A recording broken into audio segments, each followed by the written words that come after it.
হ্যাঁ, 2016 এসএসসি চাকরি বাতিল মামলার আজকে চিফ জাস্টিস কোর্টে 43 নম্বর সিরিয়ালে আজকে ওঠার কথা ছিল। এটা আমরা আগেই জেনেছিলাম।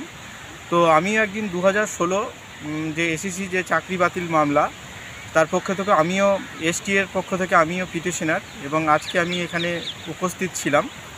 তো দীর্ঘক্ষণ ধরে আজকে চিফ জাস্টিস কোর্টে অন্যান্য মামলা 1 থেকে 13 নম্বর সিরিয়াল পর্যন্ত যে সমস্ত মামলাগুলো ছিল সেগুলোর শুনানি আজকে হলো। তো 13 নম্বর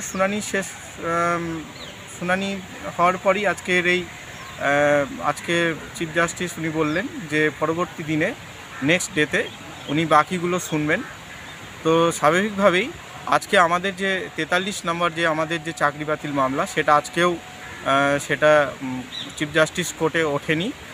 তো আশা করা যায়, আমরা মনে করি যে খুব দ্রুতই হয়তো আমাদের এই 2016 সালের এসএসসি মামলার এই শুনানি হবে চিফ জাস্টিস কোর্টে, এবং যারা মেধার ভিত্তিতে যারা নিযুক্ত হয়েছে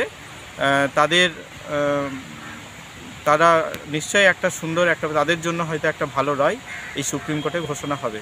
ফলে এসটি এর যে মাধ্যমিক শিক্ষক এবং শিক্ষাকর্মী সংগঠনের পক্ষ থেকে যারা আমাদের সাথে আছেন, যারা পিটিশনার হয়েছেন, তাদেরকে বলবো আপনারা পাশে থাকুন। যোগ্য মেধার ভিত্তিতে নিযুক্ত যারা হয়েছেন তাদের পক্ষে সুপ্রিম কোর্ট নিশ্চয়ই একটা আশাবাদী রায় আমাদের শোনাবেন। ধন্যবাদ।